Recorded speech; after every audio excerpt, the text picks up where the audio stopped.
नमस्कार, DD news के इस बुलेटिन में आप सभी का स्वागत है। मैं हूं अश्विनी कुमार मिश्रा। आइए सबसे पहले नजर डालते हैं अब तक की सुर्खियों पर।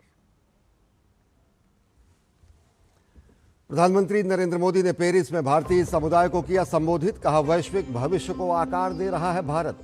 पिछले 12 साल में भारत की जीडीपी हुई दोगुनी। दूर दराज के गांवों में भी पहुंच रही हैं सारी सुविधाएं।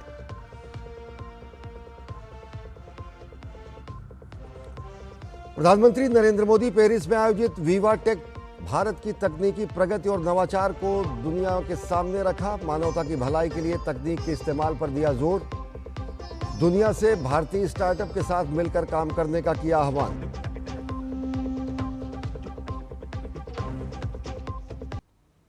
और अब देखते हैं खबरों को विस्तार से। प्रधानमंत्री नरेंद्र मोदी ने पेरिस में बोनजूर मोदी कार्यक्रम में भारतीय समुदाय को संबोधित किया। प्रधानमंत्री नरेंद्र मोदी ने कहा कि पिछले 12 साल में भारत की जीडीपी दोगुनी हुई है।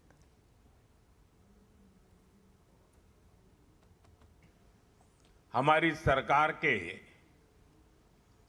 12 वर्ष पूरे हुए हैं।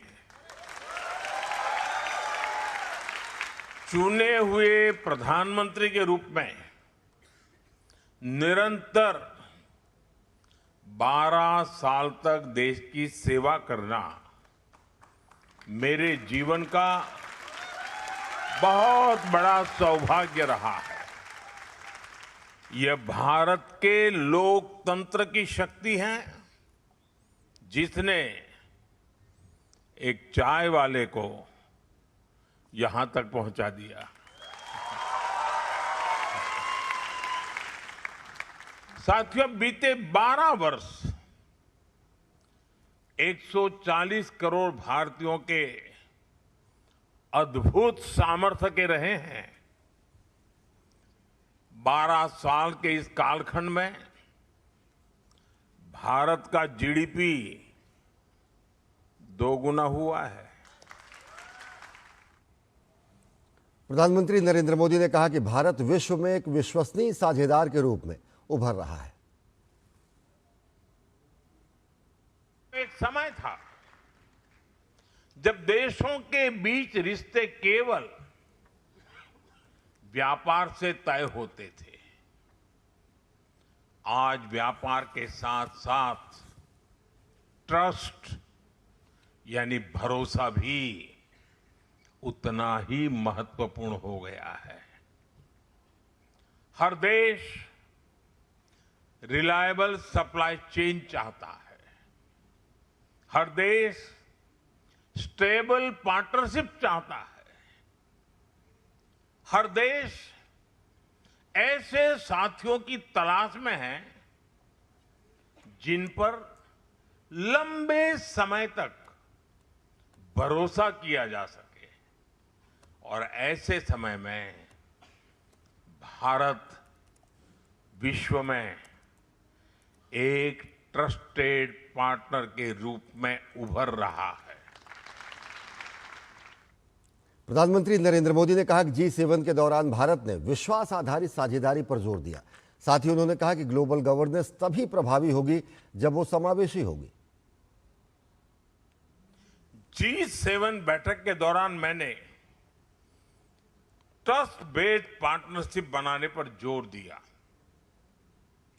ग्लोबल साउथ के देशों के साथ इक्वल पार्टनर्स के रूप में आगे बढ़ने का आह्वान किया। भारत का G7 समिट में संदेश था, ग्लोबल गवर्नेंस तभी प्रभावी होगी जब वह इंक्लूसिव होगी। ग्लोबल ग्रोथ तभी सस्टेनेबल होगी जब वह शेयर्ड होगी। और ग्लोबल टेक्नोलॉजी तभी मानवता के लिए उपयोगी होगी जब वह ट्रस्टेड होगी। प्रधानमंत्री ने पेरिस में चल रहे 10वें विवा टेक में हिस्सा लिया। प्रधानमंत्री नरेंद्र मोदी ने कहा कि भारत ने बीते एक दशक में तकनीक का इस्तेमाल लोगों के जीवन को आसान बनाने और उन्हें गरिमापूर्ण जीवन देने में लगाया है।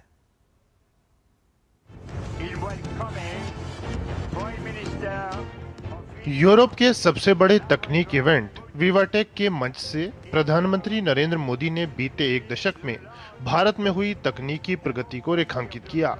पीएम ने भारत इनोवेट्स जैसे प्रयासों से भारत यूरोप साझेदारी को मिली मजबूती का जिक्र किया।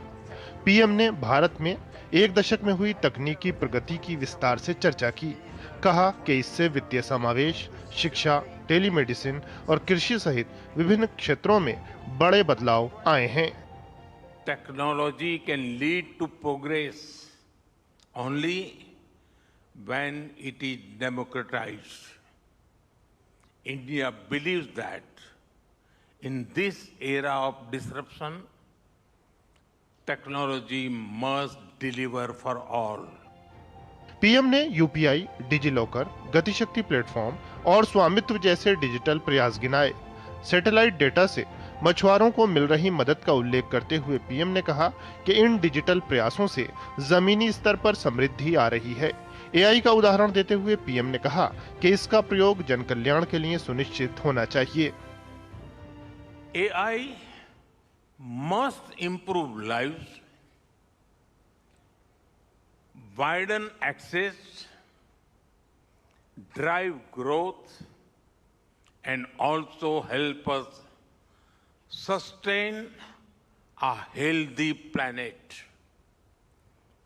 Our participation as the AI country partner at VivaTech 2026 reflects this very vision. For India, AI means all inclusive. PM ने भारत के वाइब्रेंट स्टार्टअप इकोसिस्टम और सभी क्षेत्रों में भारतीय युवा शक्ति की इनोवेशन क्षमता का जिक्र किया। पीएम ने ईज ऑफ डूइंग बिजनेस और स्टार्टअप्स को बढ़ावा देने से जुड़े सरकार के प्रयासों की चर्चा की। साथ ही पूरे विश्व को साझेदारी के लिए आमंत्रित किया। Our approach is clear. Our government will enable and industry will innovate. Startups will disrupt and global partners will scale with us. Together, we will move faster than ever. I call upon everyone in this room to take the lead. Work with India and deliver for all. VivaTech 2026 के मंच से प्रधानमंत्री का संदेश स्पष्ट था। तकनीकी विकास का लाभ नागरिकों का जीवन बेहतर बनाने में होना चाहिए। इसके लिए भारत के प्रयास बेहतरीन उदाहरण हैं, जहां तकनीक के समावेश से जन कल्याण सुनिश्चित हुआ है। ममता चोपड़ा के साथ ब्यूरो रिपोर्ट, डीडी न्यूज। विदेश मंत्रालय ने प्रधानमंत्री नरेंद्र मोदी की फ्रांस यात्रा को लेकर विस्तृत प्रेस कॉन्फ्रेंस कर जानकारी साझा की। विदेश सचिव विक्रम मिस्री ने बताया कि यात्रा 3 चरणों में संपन्न हुई। इसमें व्यापार, प्रौद्योगिकी तथा क्षेत्रीय एवं अंतर्राष्ट्रीय सुरक्षा जैसे 3 परस्पर जुड़े मुद्दों पर विशेष फोकस रहा। विदेश सचिव के मुताबिक प्रधानमंत्री नरेंद्र मोदी की यात्रा 14 जून को नीस से शुरू हुई। इसके बाद 16 और 17 जून को एवियन में G7 शिखर सम्मेलन और आउटरीच बैठकें हुई और अंतिम चरण में पेरिस का दौरा शामिल था। यात्रा की शुरुआत और समापन बड़े टेक्नोलॉजी कार्यक्रम के साथ हुआ। नीस में भारत इनोवेट्स पहल की शुरुआत की गई, जो भारतीय डीप टेक स्टार्टअप्स को वैश्विक मंच पर प्रदर्शित करने का महत्वपूर्ण कदम है। Prime Minister and President Macron together launched Bharat Innovates, launching a flagship initiative to project the skill and the abilities of deep tech Indian startups on the global stage. It's been a very successful beginning. As you are aware, more than 120 Indian deep tech startups took part in that event. And there is a sense that this is something that can easily go to other parts of the world, and we are already working on this idea of taking Bharat Innovates to other major technology events around the world. विदेश मंत्रालय की तरफ से VivaTech सम्मेलन की जानकारी दी गई, जिसमें Bharat AI country of focus के रूप में शामिल हुआ। Paris today, as I said, the Prime Minister participated in the VivaTech event. India was the AI country of focus at this year's edition, and Prime Minister once again emphasized and underlined not just the kind of innovation that was underway in the technology sphere in India, but also what it meant to deploy technology at scale in such a large country. Artificial intelligence is concerned, which is a transformational technology and which must be technology that is at the service of humanity rather than humanity being somehow becoming subservient to technology.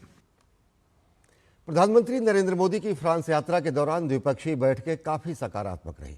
इनमें Bharat United Kingdom के बीच comprehensive economic and trade agreement की घोषणा हुई। साथ ही Bharat EU FTA पर सहमति बहाल करने और अमेरिका के साथ अंतरिम मुक्त व्यापार समझौते पर अच्छी प्रगति शामिल रही। प्रधानमंत्री नरेंद्र मोदी ने फ्रांस के प्रमुख CEO से भी मुलाकात की, जिन्होंने भारत की अर्थव्यवस्था में मजबूत विश्वास जताया है। With the United States, where we have made significant progress already on the conclusion of an interim free trade bilateral trade agreement, and we are in the final stages of concluding that agreement. Next in Paris, Prime Minister's engagements here.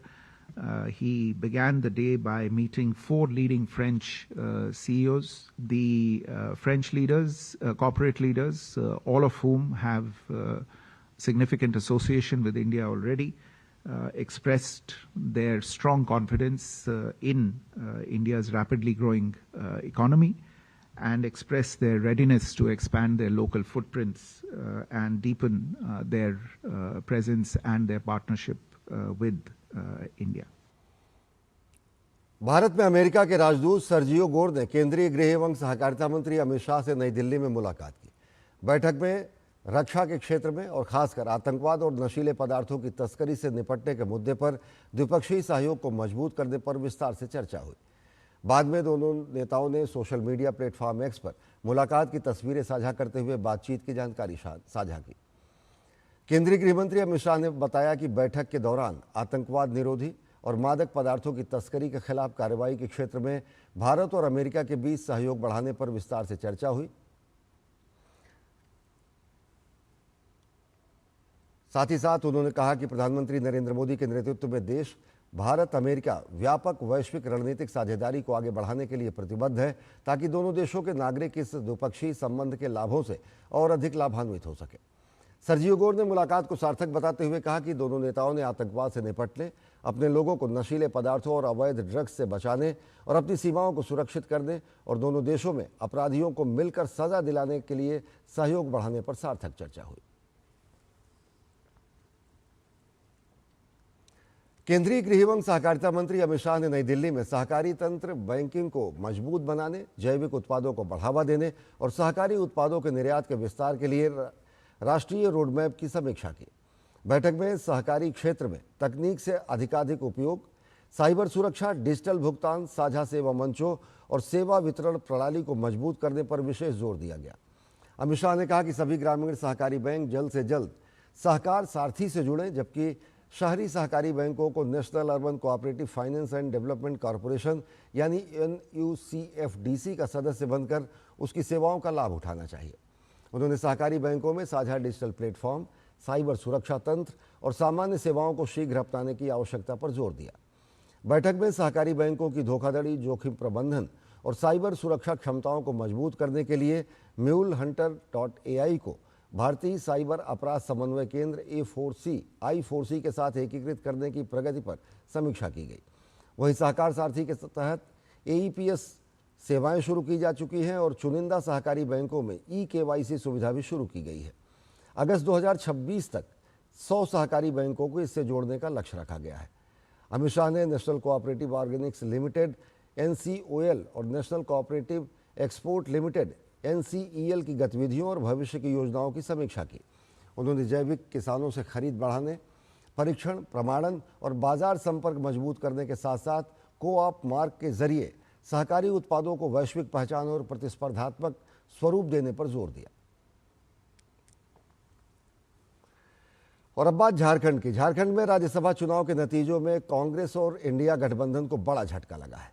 NDA समर्थित निर्दलीय उम्मीदवार परिमल नाथवानी और झारखंड मुक्ति मोर्चा उम्मीदवार वैद्यनाथ राम ने राज्यसभा की दोनों सीटों पर जीत दर्ज की है, जबकि कांग्रेस उम्मीदवार प्रणव झा चुनाव हार गए हैं। परिमल नाथवानी को प्रथम वरीयता के 28 मत मिले, जबकि कांग्रेस उम्मीदवार प्रणव झा को 20 मत प्राप्त हुए। चुनाव से पहले विधानसभा में संख्या बल के आधार पर कांग्रेस उम्मीदवार की स्थिति मजबूत मानी जा रही थी। ऐसे में नाथवानी के पक्ष में अपेक्षा से अधिक वोट पड़ने के बाद क्रॉस वोटिंग की चर्चाएं तेज हो गई। परिणाम के बाद कांग्रेस के सहयोगी दलों के कुछ विधायकों पर संदेह जताया गया है, जबकि भाजपा ने इस तरह के आरोपों को सिरे से खारिज किया है। हज 2026 के सफल आयोजन के बाद केंद्र सरकार ने हज 2027 की तैयारियों का आगाज कर दिया है। यात्रियों को बेहतर सुविधाएं उपलब्ध कराने, डिजिटल सेवाओं को मजबूत करने और स्वास्थ्य व्यवस्था को और सशक्त बनाने पर सरकार का विशेष जोर है। वहीं हज प्रबंधन में भारत को मिली वैश्विक पहचान और पिछले 12 वर्षों में हुए बदलाव पर भी चर्चा की गई है। देखिए हमारे संवाददाता अमरेंद्र गुप्ता की खास रिपोर्ट। हज 2026 के सफल आयोजन के बाद अब हज 2027 की तैयारियां शुरू हो चुकी हैं। केंद्रीय अल्पसंख्यक कार्य मंत्री किरेन रिजिजू ने समीक्षा बैठक में अधिकारियों को निर्देश दिए हैं कि सभी तैयारियां समयबद्ध तरीके से पूरी की जाएं और यात्रियों को पहले से बेहतर सुविधाएं उपलब्ध कराई जाएं। सरकार का कहना है कि हज यात्रा से जुड़ी हर व्यवस्था में निरंतर सुधार उसकी प्राथमिकता है। सरकार के मुताबिक यात्रियों की सुविधा और सुरक्षा सर्वोच्च प्राथमिकता है। डिजिटल सेवाओं को और मजबूत बनाने की योजना है। स्वास्थ्य सुविधाओं के विस्तार पर विशेष जोर रहेगा। टोटल मैनेजमेंट हज किस तरीके से मैनेजमेंट किया जाता है और इतने लाखों के संख्या में हज यात्री वहाँ होते हैं, तो इसमें हिंदुस्तान को जो 2 अवार्ड मिले हैं, इसके लिए मैं पूरे हज के मैनेजमेंट टीम, मेरे मिनिस्ट्री के जो ऑफिसर्स हैं और बाकी जितने मिनिस्ट्री के ऑफिशियल्स हमारे साथ जुड़े रहते हैं, जैसे civil aviation, health ministry, home ministry, सारे मिनिस्ट्री के ऑफिशियल्स को भी मैं शुक्रगुजार देना चाहता हूं। हज 2026 भारत के लिए कई मायनों में उपलब्धियों से भरा रहा। 1,75,000 से अधिक भारतीय यात्रियों ने हज यात्रा पूरी की। बेहतर समन्वय, तकनीक के व्यापक उपयोग और प्रभावी शिकायत निवारण तंत्र के चलते भारतीय हज मिशन को अंतर्राष्ट्रीय स्तर पर सराहना मिली। हज 2026 की प्रमुख उपलब्धियों पर गौर करें तो साल 2026 में 2.25 लाख से अधिक भारतीय हज यात्री रहे। 4,500 से अधिक शिकायतों का त्वरित निस्तारण किया गया। 87,000 से अधिक यात्रियों ने हज सुविधा ऐप का उपयोग किया। इस दौरान भारत को 2 प्रतिष्ठित लवायतून अवार्ड मिले। हज प्रबंधन में हुए इन बदलावों को दिल्ली राज्य हज कमेटी के अध्यक्ष कौसर जहां भी महत्वपूर्ण उपलब्धि मानती हैं। उनका कहना है कि प्रधानमंत्री नरेंद्र मोदी के नेतृत्व में पिछले 12 वर्षों में हज व्यवस्था अधिक पारदर्शी, तकनीक आधारित और यात्री केंद्रित बनी है। इससे यात्रियों को बेहतर सुविधाएं मिली हैं और पूरी प्रक्रिया अधिक सुगम हुई है। तुष्टीकरण किसी का नहीं, संतुष्टीकरण सबका। इस सरकार की यही तो खासियत है। तो हमारे जो भारत के हाजी हैं, उनके संतुष्टीकरण और उनकी आस्थाओं के अनुरूप इस साल सरकार ने बहुत शानदार इंतजाम किए थे। और जैसे कि आप जानते हैं कि पिछले 12 वर्षों में माननीय प्रधानमंत्री मोदी जी के नेतृत्व में लगातार हज सुविधाओं में विस्तार हो रहा है और जो हमारे भारत के हाजी हैं, उनकी सुविधा, सुरक्षा और सम्मान को सर्वोच्च प्राथमिकता दी जाती है। सरकार का लक्ष्य है कि हज 2027 में यात्रियों को और बेहतर अनुभव मिले। इसके लिए स्वास्थ्य सेवाओं, शिकायत निवारण तंत्र, डिजिटल प्लेटफॉर्म और यात्री सहायता व्यवस्था को और मजबूत किया जा रहा है। कुल मिलाकर हज 2026 की सफलता और अंतर्राष्ट्रीय स्तर पर मिली पहचान के बाद भारत अब हज 2027 को और बेहतर बनाने की दिशा में तेजी से आगे बढ़ रहा है। हज 2026 की सफलता भी यही कहानी बयां करती है कि भारत सरकार ने इस वैश्विक परिस्थिति में जिस तरह से प्रयास किया वो खासे सराहनीय है। कैमरामैन प्रवीण के साथ अमरेंद्र गुप्ता, डीडी न्यूज, दिल्ली। दिल्ली में विशाल जन कल्याण शिविर का आयोजन किया गया है। 18 से 20 जून तक चलने वाले इस 3 दिवसीय आयोजन में केंद्र सरकार और राज्य सरकार की अनेक लोक कल्याणकारी और स्वास्थ्य सुविधाओं का लाभ उठाया जा सकता है। देखिए हमारे संवाददाता गिरीश निशाना की खास रिपोर्ट।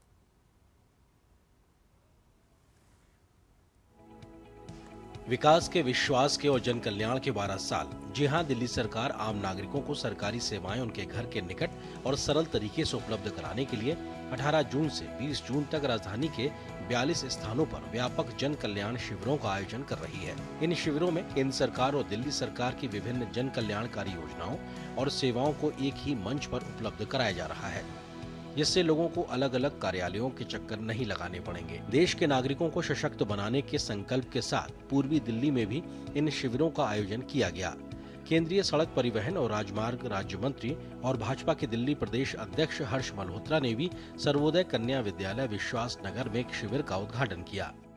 दिल्ली सरकार की और केंद्र सरकार की जो जनता से संबंधित योजनाएं हैं, ऐसे शिविर, जन कल्याण के शिविर जो कि 3 दिन तक चलेंगे, उसमें हमारा भारतीय जनता पार्टी का संगठन, दिल्ली सरकार के ऑफिसर्स, कर्मचारी मिलके और जनता के बीच में पहुंच के हमारे भारतीय जनता पार्टी के कार्यकर्ता उनको इन योजनाओं के बारे में जागरूक करेंगे।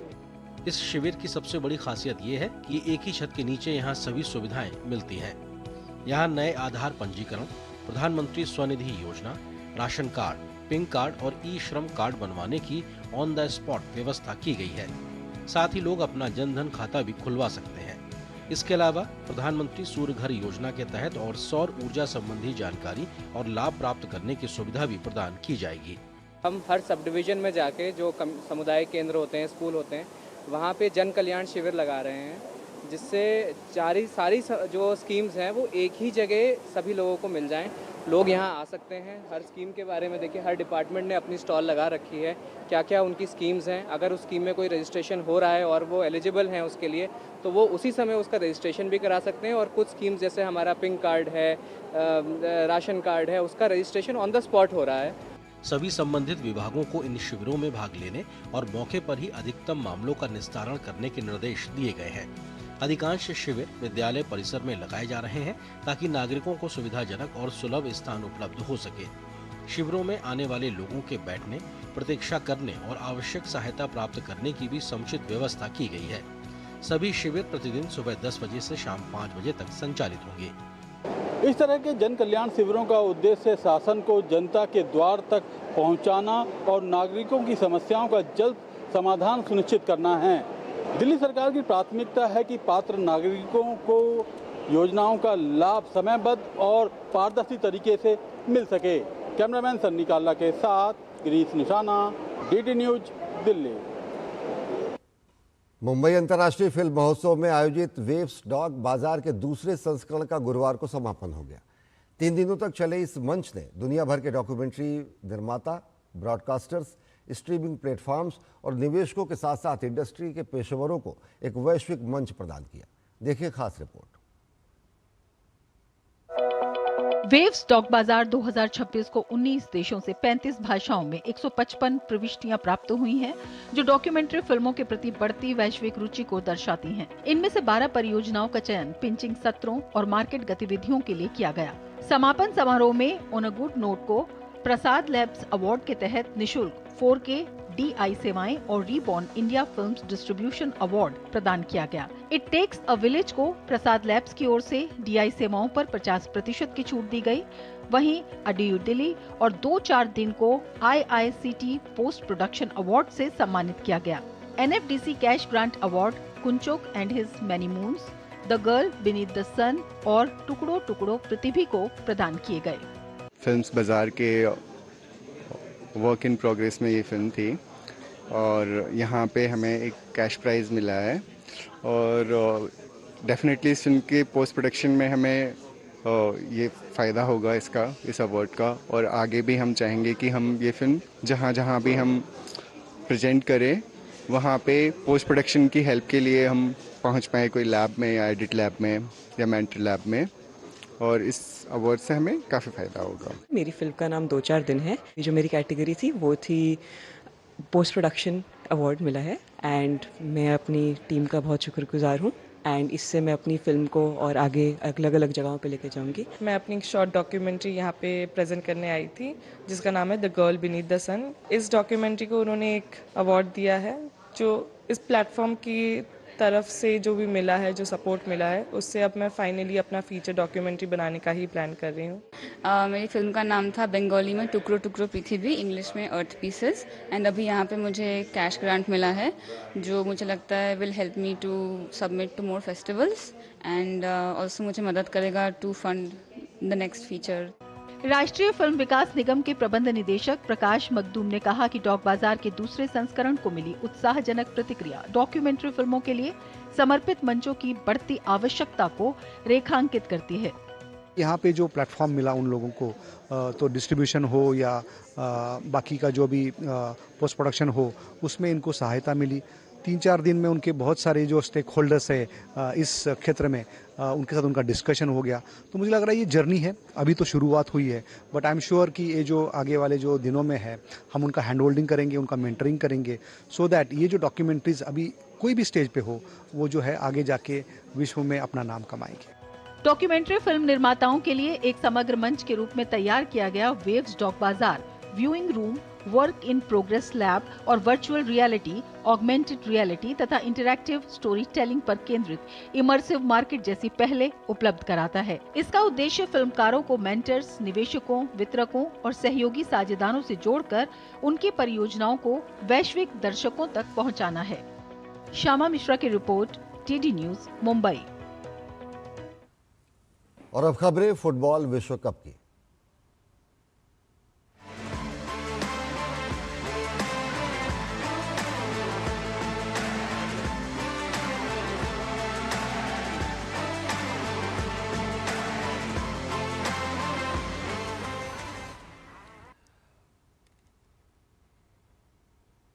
फीफा विश्व कप में आज देर रात कुल 4 मुकाबले खेले जाएंगे। पहले मैच में दक्षिण अफ्रीका और चेक रिपब्लिक आमने सामने होंगे।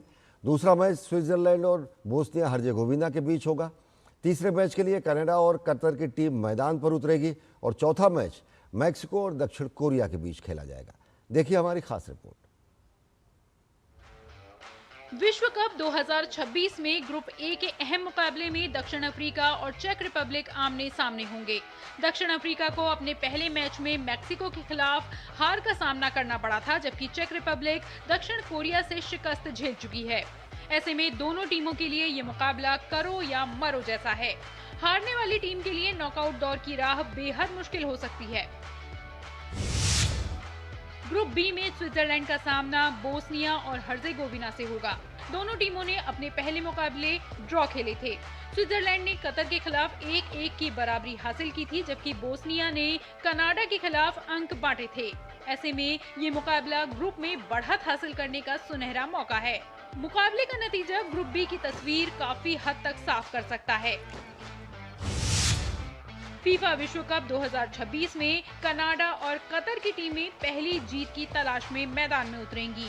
कनाडा ने अपने पहले मैच में बोस्निया और हर्जेगोविना के खिलाफ 1-1 से ड्रॉ खेला था, जबकि कतर ने स्विट्जरलैंड के खिलाफ बराबरी हासिल की थी।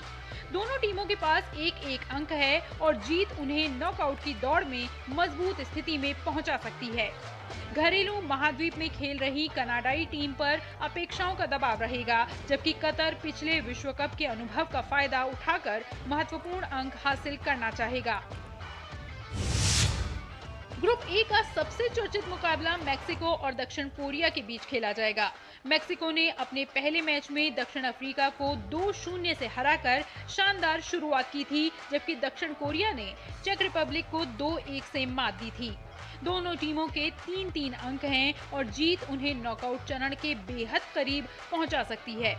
मैक्सिको घरेलू समर्थकों के बीच खेलने का फायदा उठाना चाहेगा, जबकि दक्षिण कोरिया अपनी तेज गति और संगठित खेल के दम पर एक और बड़ा परिणाम हासिल करने की कोशिश करेगा।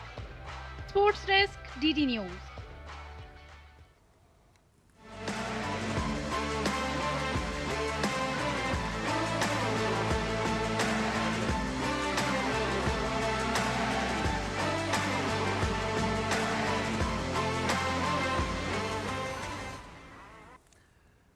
और अंतर्राष्ट्रीय हालात के बीच केंद्र सरकार ने ऊर्जा और समुद्री सुरक्षा दोनों मोर्चों पर बड़ा अपडेट दिया है। एक तरफ एलएनजी कैरियर सुरक्षित तरीके से भारत की ओर पहुंच रहा है, तो वहीं दूसरी तरफ देश में पेट्रोल, डीजल और एलपीजी की सामान्य सप्लाई बनी हुई है। सरकार ने एक बार फिर लोगों से अफवाहों पर ध्यान न देने की अपील की है। पश्चिम एशिया में जारी संकट के बीच पत्तन, पोत, परिवहन और जलमार्ग मंत्रालय ने देश की समुद्री व्यापार स्थिति और नाविकों की सुरक्षा को लेकर एक सकारात्मक अपडेट दिया है। अंतर मंत्रालयी ब्रीफिंग में मंत्रालय ने बताया कि अंतर्राष्ट्रीय जलमार्गों से ऊर्जा संसाधनों की आवाजाही और भारतीय नाविकों की सुरक्षित घर वापसी का कार्य सुचारू रूप से चल रहा है। उन्होंने बताया कि माल्टा ध्वज वाला एलएनजी कैरियर दिशा, जो लगभग 62,370 मीट्रिक टन एलएनजी कार्गो लेकर आ रहा है, 15 जून को हॉर्मुज जलडमरू मध्य पार कर चुका है। इस जहाज के 19 जून को सुबह दहेज पोर्ट पर पहुंचने की उम्मीद है। The Malta flag LNG carrier Disha had crossed Strait of Hormuz on 15 June, carrying about 62,370 metric ton of LNG cargo. The vessel is expected to berth at Dahej tomorrow morning. दूसरी ओर petroleum मंत्रालय ने साफ किया है कि अंतर्राष्ट्रीय भू राजनीतिक घटनाओं के बावजूद देश में ऊर्जा आपूर्ति पर कोई असर नहीं है। सभी रिफाइनरियां अधिकतम क्षमता पर चल रही हैं। पेट्रोल, डीजल और एलपीजी की सप्लाई सामान्य है। मार्च से लेकर अब तक 10.02 लाख पीएनजी कनेक्शंस गैसीफाई किए गए हैं। 3.22 लाख कनेक्शंस के लिए एडिशनल इंफ्रास्ट्रक्चर क्रिएट किया गया है और 9.94 लाख न्यू कस्टमर्स पीएनजी के लिए रजिस्टर हुए हैं। तो कुल मिलाकर सरकार का संदेश साफ है। समुद्र से लेकर रसोई तक सप्लाई चेन सुरक्षित है और हालात पर पूरी नजर रखी जा रही है। उम्मीद की जा रही है कि देश में आने वाले दिनों में ईंधन आपूर्ति की स्थिति और बेहतर होती जाएगी। नई दिल्ली से देवेंद्र रावत, डीडी न्यूज। और प्रधानमंत्री नरेंद्र मोदी 14 जून से फ्रांस की यात्रा पर थे। 3 चरणों की इस यात्रा के बाद, सफल आयोजन के बाद, इस सफल यात्रा के बाद प्रधानमंत्री नरेंद्र मोदी स्वदेश के लिए रवाना हो गए हैं। 14 जून से यात्रा शुरू हुई थी। प्रधानमंत्री नरेंद्र मोदी नीस पहुंचे। 16 और 17 जून को प्रधानमंत्री नरेंद्र मोदी एवियन में G7 शिखर सम्मेलन में शामिल हुए और उसके बाद पेरिस में यात्रा के अंतिम चरण में पहुंचे, जहां पर उन्होंने वीवाटेक सम्मेलन के साथ साथ भारतीय समुदाय के लोगों को संबोधित किया।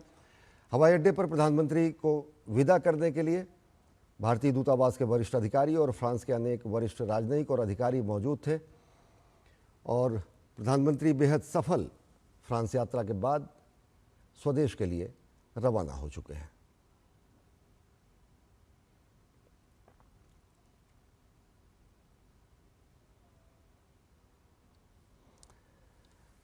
प्रधानमंत्री नरेंद्र मोदी फ्रांस यात्रा के दौरान सबसे पहले 14 जून को नीस पहुंचे थे, जहां पर उन्होंने भारत इनोवेट कार्यक्रम को उन्होंने संबोधित किया और साथ ही साथ ये वैश्विक स्तर पर भारत की इनोवेशन, नवाचार और भारत के स्टार्टअप इकोसिस्टम को टेक्नोलॉजी और इनोवेशन से जोड़ने का बेहद महत्वपूर्ण आयोजन रहा। 16 और 17 जून को प्रधानमंत्री नरेंद्र मोदी एवियन में आयोजित G7 शिखर सम्मेलन में शामिल हुए और इसके अलावा G7 शिखर सम्मेलन से इतर अनेक द्विपक्षीय बैठक अनेक राष्ट्राध्यक्षों और राष्ट्र प्रमुखों के साथ हुई, जिसमें अमेरिकी राष्ट्रपति डोनाल्ड ट्रंप के साथ साथ अनेक ऐसे महत्वपूर्ण राष्ट्र प्रमुखों से मुलाकात हुई जिनसे भारत के द्विपक्षीय संबंधों को और मजबूती मिली है। यात्रा के तीसरे चरण में प्रधानमंत्री नरेंद्र मोदी पेरिस पहुंचे और अंतिम चरण में उन्होंने पेरिस में वीवोटेक 2026 में वो शामिल हुए और साथ ही साथ उन्होंने भारतीय समुदाय को भी संबोधित किया। पेरिस में अपनी यात्रा के दौरान, अपने प्रवास के दौरान प्रधानमंत्री नरेंद्र मोदी ने अनेक कंपनियों के सीईओ से भी मुलाकात की। प्रधानमंत्री नरेंद्र मोदी ने सीएमए सीजीएम के चेयरमैन और सीईओ रोडोल्फ सादे से मुलाकात की और समुद्री कनेक्टिविटी और सहयोग के अवसरों पर बातचीत की। प्रधानमंत्री नरेंद्र मोदी ने सेंट गोबेन का दायरा बढ़ाने के बारे में सीईओ बनोवा बाजिन के साथ बातचीत की। इसके अलावा अनेक प्रमुख सीईओज और टेक लीडरों के साथ प्रधानमंत्री नरेंद्र मोदी ने मुलाकात की और अब प्रधानमंत्री नरेंद्र मोदी बेहद सफल फ्रांस यात्रा के बाद स्वदेश के लिए रवाना हो चुके हैं।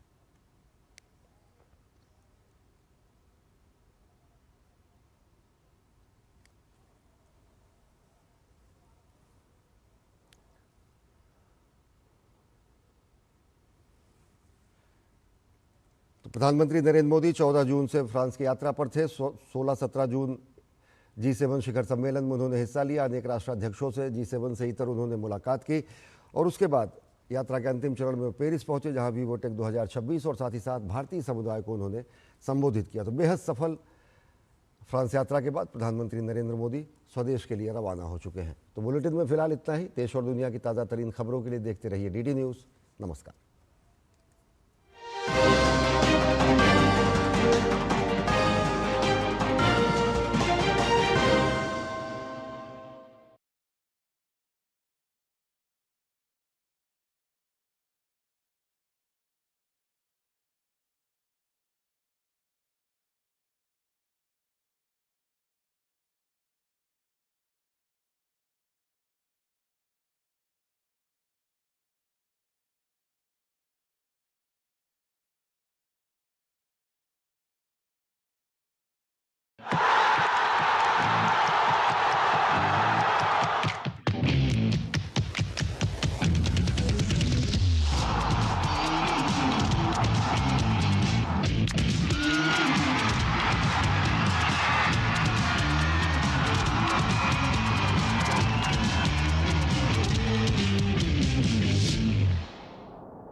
आक्रमणकारियों द्वारा जलाए गए इन लाखों ईंटों को देख रहे हैं, ये दरअसल एक कहानी का है।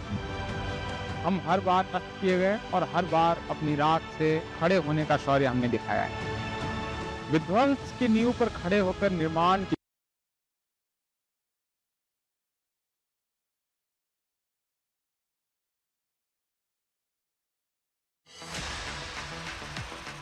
साइबर क्राइम को रोकने के लिए पुलिस करती क्या है? क्या हम आप भी साइबर क्राइम्स को रोकने में कोई योगदान दे सकते हैं? तमाम सवालों के जवाब लेंगे जब हमारे साथ जुड़ेंगे joint commissioner of police cyber crime unit Delhi police Rajnish Gupta ji के साथ। लगभग 3000 NCRP पर जो कंप्लेंट्स दर्ज हुई उनको हमने सॉल्व किया। हम लोगों ने बहुत सारे ऐसे नए केंद्रों को पकड़ा जो लोग कॉल सेंटर्स चला रहे थे या सिमबॉक्स इंस्टॉल करने के लिए हो। पढ़े लिखे लोग तो ज्यादा फंस रहे हैं, जिसके पास ज्यादा पैसे हैं वो फंस रहा है, और जो शायद लोनली है वो फंस रहा है। अगर बच्चा बहुत ज्यादा सोशल मीडिया पे है तो समझ लीजिए कि कोई ऐप ऐसी फंसा लिया है उसको जो उसके माइंड को हिप्नोटाइज कर रही है। अवेयरनेस इज द ओनली की और कम्युनिकेशन इज द की। देखिए साइबर अलर्ट शनिवार रात 10 बजे सिर्फ DD न्यूज़ पर।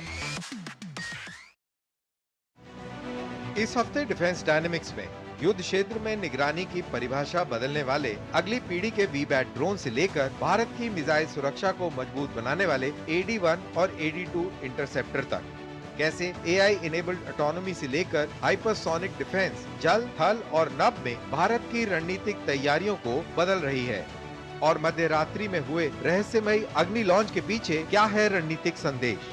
देखिए पूरा एनालिसिस इस शनिवार शाम 7 बजे सिर्फ DD न्यूज़ पर। चाहता है वह सत्य का स्वयं अनुभव करना चाहता है, और जब वह सत्य की धारणा कर लेता है अपने अंतःकरण में उसका अनुभव कर लेता है वेदों के अनुसार, तभी उसके सारे संदेह दूर होते हैं, तमोजाल छिन्न भिन्न हो जाता है और सारी वक्रता सीधी हो जाती है। देखिए अवेकनिंग इंडिया सीजन 2 प्रत्येक शनिवार शाम 5 बजे DD नेशनल पर और शाम 5:30 बजे DD भारती पर। के बिना विश्व की कल्पना करना लगभग असंभव है सबके लिए। मुझे लगता है कि विकसित भारत का अगला चरण गवर्नमेंट लेड डेवलपमेंट से सोसाइटी लेड डेवलपमेंट की ओर बढ़ना चाहिए, और मुझे लगेगा जरूर बढ़ेगा। सनातन चिरंतन परंपरा एक प्रवाह है, वो भारत है, और भारत के अंदर सबसे इम्पोर्टेंट भारत का व्यक्ति है। The mission of developing India प्रत्येक शुक्रवार दोपहर 12 बजे DD नेशनल पर।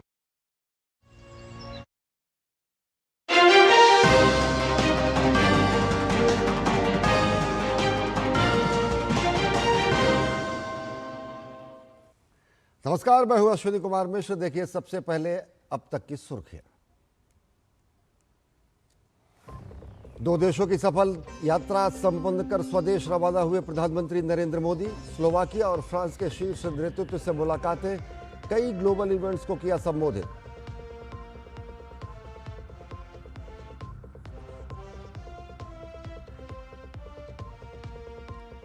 प्रधानमंत्री नरेंद्र मोदी ने पेरिस में भारतीय समुदाय को किया संबोधित। कहा, वैश्विक भविष्य को आकार दे रहा है भारत।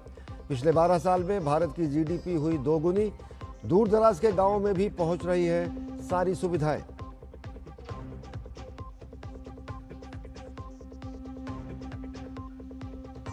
प्रधानमंत्री नरेंद्र मोदी पेरिस में आयोजित वीवा टेक में भारत की तकनीकी और प्रगति और नवाचार को दुनिया के सामने रखा। मानवता की भलाई के लिए तकनीक के इस्तेमाल पर दिया जोर। दुनिया से भारतीय स्टार्टअप के साथ मिलकर काम करने का किया आह्वान।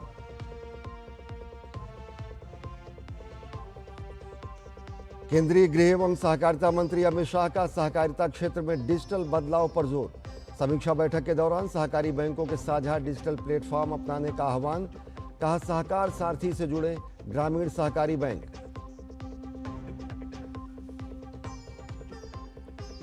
झारखंड राज्यसभा चुनाव में इंडिया गठबंधन को लगा झटका। एनडीए समर्थित परिमल नाथवानी ने दर्ज की जीत। क्रॉस वोटिंग की खबर के बाद इंडिया गठबंधन में समन्वय पर उठे सवाल।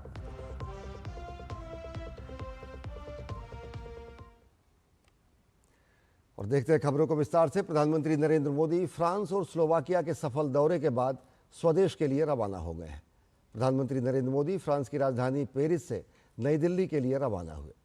प्रधानमंत्री नरेंद्र मोदी ने फ्रांस दौरे पर कहा कि फ्रांस की ये यात्रा भागीदारी और उपलब्धियों के लिहाज से बहुत महत्वपूर्ण रही। इसकी शुरुआत नीस में हुई, जहां भारत इनोवेट्स कार्यक्रम का आयोजन किया गया। इसके बाद मैं G7 शिखर सम्मेलन के लिए एवियां पहुंचा, और उसके बाद पेरिस पहुंचा, जहां मैंने वीवा टेक 2026 में संबोधन दिया। एक बड़े सामुदायिक कार्यक्रम में भाग लिया और कई कंपनियों के मुख्य कार्यकारी अधिकारियों से मुलाकात भी की। साथ ही उन्होंने कहा कि वे अपने मित्र राष्ट्रपति मैक्रोन, फ्रांस सरकार और फ्रांस की जनता का उनके स्नेहपूर्ण स्वागत आतिथ्य के लिए विशेष रूप से आभारी हैं।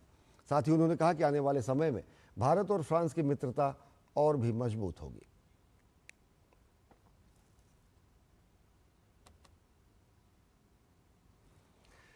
फ्रांस के राष्ट्रपति इमैनुअल मैक्रोन ने प्रधानमंत्री नरेंद्र मोदी को विदाई देते हुए हिंदी में एक विशेष वीडियो संदेश साझा किया है। इसमें उन्होंने कहा कि प्रिय मित्र नरेंद्र, मुझे बहुत खुशी हुई कि आपका नीस, एवियान और पेरिस के दौरे के लिए स्वागत करके। फ्रांस और भारत की दोस्ती अमर रहे। प्रिय मित्र नरेंद्र, मुझे बहुत खुशी हुई आपका नीस, एवियान और पेरिस इसके साथ वे दौरे के लिए स्वागत करके। फ्रांस और भारत की दोस्ती अमर रहे।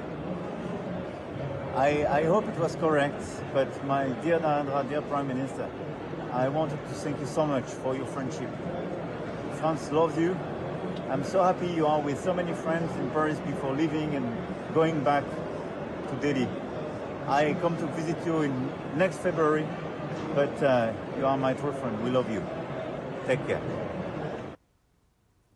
प्रधानमंत्री नरेंद्र मोदी ने पेरिस में बोंजूर मोदी कार्यक्रम में भारतीय समुदाय को संबोधित किया। प्रधानमंत्री नरेंद्र मोदी ने कहा कि पिछले 12 साल में भारत की जीडीपी दोगुनी हुई है। हमारी सरकार के 12 वर्ष पूरे हुए हैं। चुने हुए प्रधानमंत्री के रूप में निरंतर 12 साल तक देश की सेवा करना मेरे जीवन का बहुत बड़ा सौभाग्य रहा है। यह भारत के लोकतंत्र की शक्ति है, जिसने एक चाय वाले को यहां तक पहुंचा दिया। साथियों, बीते 12 वर्ष 140 करोड़ भारतीयों के अद्भुत सामर्थ्य के रहे हैं। 12 साल के इस कालखंड में भारत का जीडीपी दोगुना हुआ है। प्रधानमंत्री नरेंद्र मोदी ने कहा कि भारत विश्व में एक विश्वसनीय साझेदार के रूप में उभर रहा है। एक समय था जब देशों के बीच रिश्ते केवल व्यापार से तय होते थे। आज व्यापार के साथ साथ ट्रस्ट यानी भरोसा भी उतना ही महत्वपूर्ण हो गया है। हर देश रिलायबल सप्लाई चेन चाहता है। हर देश स्टेबल पार्टनरशिप चाहता है। हर देश ऐसे साथियों की तलाश में है जिन पर लंबे समय तक भरोसा किया जा सके। और ऐसे समय में भारत विश्व में एक ट्रस्टेड पार्टनर के रूप में उभर रहा है।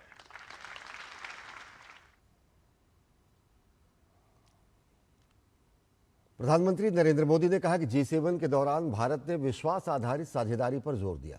साथ ही उन्होंने कहा कि ग्लोबल गवर्नेंस तभी प्रभावी होगी जब वो समावेशी होगी। G7 बैठक के दौरान मैंने ट्रस्ट बेस्ड पार्टनरशिप बनाने पर जोर दिया। ग्लोबल साउथ के देशों के साथ इक्वल पार्टनर्स के रूप में आगे बढ़ने का आह्वान किया। भारत का G7 समिट में संदेश था, ग्लोबल गवर्नेंस तभी प्रभावी होगी जब वह इंक्लूसिव होगी।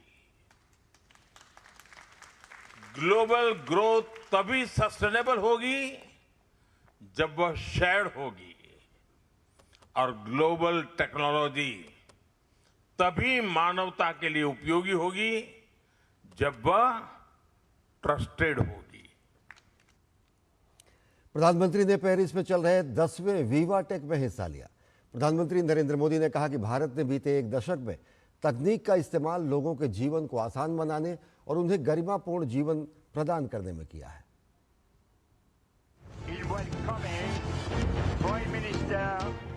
यूरोप के सबसे बड़े तकनीक इवेंट वीवाटेक के मंच से प्रधानमंत्री नरेंद्र मोदी ने बीते एक दशक में भारत में हुई तकनीकी प्रगति को रेखांकित किया। पीएम ने भारत इनोवेट्स जैसे प्रयासों से भारत यूरोप साझेदारी को मिली मजबूती का जिक्र किया। पीएम ने भारत में एक दशक में हुई तकनीकी प्रगति की विस्तार से चर्चा की। कहा कि इससे वित्तीय समावेश, शिक्षा, टेलीमेडिसिन और कृषि सहित विभिन्न क्षेत्रों में बड़े बदलाव आए हैं। Technology can lead to progress only when it is democratized. India believes that in this era of disruption, technology must deliver for all. PM ने यूपीआई, डिजिलॉकर, गतिशक्ति प्लेटफॉर्म और स्वामित्व जैसे डिजिटल प्रयास गिनाए। सैटेलाइट डेटा से मछुआरों को मिल रही मदद का उल्लेख करते हुए पीएम ने कहा कि इन डिजिटल प्रयासों से जमीनी स्तर पर समृद्धि आ रही है। एआई का उदाहरण देते हुए पीएम ने कहा कि इसका प्रयोग जन कल्याण के लिए सुनिश्चित होना चाहिए। AI must improve lives, widen access, drive growth, and also help us sustain a healthy planet. Our participation as the AI country partner at VivaTech 2026 reflects this very vision. For India, AI means all inclusive. PM ने भारत के vibrant startup ecosystem और सभी क्षेत्रों में भारतीय युवा शक्ति की innovation क्षमता का जिक्र किया। पीएम ने ईज ऑफ डूइंग बिजनेस और स्टार्टअप्स को बढ़ावा देने से जुड़े सरकार के प्रयासों की चर्चा की। साथ ही पूरे विश्व को साझेदारी के लिए आमंत्रित किया। Our approach is clear. Our government will enable and industry will innovate. Startups will disrupt and global partners will scale with us. Together, we will move faster than ever. I call upon everyone in this room to take the lead, work with India and deliver for all. वीवाटेक 2026 के मंच से प्रधानमंत्री का संदेश स्पष्ट था। तकनीकी विकास का लाभ नागरिकों का जीवन बेहतर बनाने में होना चाहिए। इसके लिए भारत के प्रयास बेहतरीन उदाहरण हैं, जहां तकनीक के समावेश से जन कल्याण सुनिश्चित हुआ है। ममता चोपड़ा के साथ ब्यूरो रिपोर्ट, डीडी न्यूज। प्रधानमंत्री नरेंद्र मोदी ने पेरिस में सीएमए सीजीएम ग्रुप के चेयरमैन और सीईओ रोडोल्फ सादे से मुलाकात की। इस संबंध में प्रधानमंत्री नरेंद्र मोदी ने अपने सोशल मीडिया प्लेटफॉर्म एक्स पर जानकारी साझा करते हुए लिखा, मैंने सीएमए सीजीएम के रोडोल्फ सादे के साथ समुद्री कनेक्टिविटी, ग्लोबल शिपिंग ट्रेंड्स और तेजी से बढ़ते भारतीय समुद्री सेक्टर में नए मौकों पर सार्थक चर्चा की। हमने जहाज बनाने, कंटेनर बनाने, डिजिटल मैरीटाइम इनोवेशन, लॉजिस्टिक्स और स्किल डेवलपमेंट के क्षेत्र में सहयोग को बढ़ाने के तरीकों पर चर्चा की। भारत का बढ़ता port infrastructure international maritime sector के लिए और इस कंपनियों के लिए, बड़ी कंपनियों के लिए अच्छे मौके दे सकता है। विदेश मंत्रालय ने प्रधानमंत्री नरेंद्र मोदी की फ्रांस यात्रा को लेकर प्रेस कॉन्फ्रेंस कर विस्तृत जानकारी दी है। विदेश सचिव विक्रम मिस्री ने बताया कि यह यात्रा 3 चरणों में संपन्न हुई। इनमें व्यापार, प्रौद्योगिकी तथा क्षेत्रीय और अंतर्राष्ट्रीय सुरक्षा जैसे 3 परस्पर जुड़े मुद्दों पर विशेष फोकस रहा। विदेश सचिव विक्रम मिस्री के अनुसार प्रधानमंत्री नरेंद्र मोदी की यात्रा 14 जून को नीस से शुरू हुई। इसके बाद 16 और 17 जून के एवियन में G7 शिखर सम्मेलन और आउटरीच बैठकें हुई और अंतिम चरण में पेरिस का दौरा शामिल रहा। यात्रा की शुरुआत और समापन बड़े टेक्नोलॉजी कार्यक्रमों के साथ हुआ। नीस में भारत इनोवेट्स पहल की शुरुआत की गई, जो भारतीय डीप टेक स्टार्टअप्स को वैश्विक मंच पर प्रदर्शित करने का महत्वपूर्ण मंच रहा। Prime Minister and President Macron together launched Bharat Innovates, launching a flagship initiative to project the skill and the abilities of deep tech Indian startups on the global stage. It's been a very successful beginning. As you are aware, more than 120 Indian deep tech startups took part in that event. And there is a sense that this is something that can easily go to other parts of the world, and we are already working on this idea of taking Bharat Innovates to other major technology events around the world. विदेश मंत्रालय की तरफ से वीवाटेक सम्मेलन की भी जानकारी दी गई, जिसमें Bharat AI country of focus के रूप में शामिल हुआ। Paris today, as I said, the Prime Minister participated in the Vivatech event. India was the AI country of focus at this year's edition, and Prime Minister once again emphasized and underlined not just the kind of innovation that was underway in the technology sphere in India, but also what it meant to deploy technology at scale in such a large country. Artificial intelligence is concerned, which is a transformational technology and which must be technology that is at the service of humanity rather than humanity being somehow becoming subservient to technology. प्रधानमंत्री नरेंद्र मोदी की France यात्रा के दौरान द्विपक्षीय बैठकें काफ़ी सकारात्मक रहीं। इनमें भारत यूनाइटेड किंगडम के बीच comprehensive economic and trade agreement की घोषणा हुई। साथ ही भारत EU FTA पर सहमति बहाल करने और अमेरिका के साथ अंतरिम मुक्त व्यापार समझौते पर अच्छी प्रगति शामिल रही। प्रधानमंत्री नरेंद्र मोदी ने फ्रांस के प्रमुख CEO से भी मुलाकात की, जिन्होंने भारत की अर्थव्यवस्था में मजबूत विश्वास जताया है। Where we have made significant progress already on the conclusion of an interim free trade bilateral trade agreement, and we are in the final stages of concluding that agreement. Next in Paris, Prime Minister's engagements here He began the day by meeting 4 leading French CEOs, the French leaders, corporate leaders, all of whom have significant association with India already, expressed their strong confidence in India's rapidly growing economy, and expressed their readiness to expand their local footprints and deepen their presence and their partnership with India. Bharat में America के राजदूत Sergio Gor ने केंद्रीय गृह एवं सहकारिता मंत्री अमित शाह से नई दिल्ली में मुलाकात की। बैठक में रक्षा क्षेत्र, खासकर आतंकवाद और नशीले पदार्थों की तस्करी से निपटने के मुद्दे पर द्विपक्षीय सहयोग को मजबूत करने पर विस्तार से चर्चा की गई। बाद में दोनों नेताओं ने सोशल मीडिया प्लेटफॉर्म एक्स पर मुलाकात की तस्वीरें साझा करते हुए बातचीत की जानकारी दी। केंद्रीय गृह मंत्री अमित शाह ने बताया कि बैठक के दौरान आतंकवाद निरोधी और मादक पदार्थों की तस्करी के खिलाफ कार्रवाई के क्षेत्र में भारत और अमेरिका के बीच सहयोग बढ़ाने पर विशेष रूप से विचार विमर्श किया गया। उन्होंने कहा कि प्रधानमंत्री नरेंद्र मोदी के नेतृत्व में देश भारत अमेरिका व्यापक वैश्विक रणनीतिक साझेदारी को आगे बढ़ाने के लिए प्रतिबद्ध है, ताकि दोनों देशों के नागरिक इस द्विपक्षीय संबंधों के लाभों से और अधिक लाभान्वित हो सके।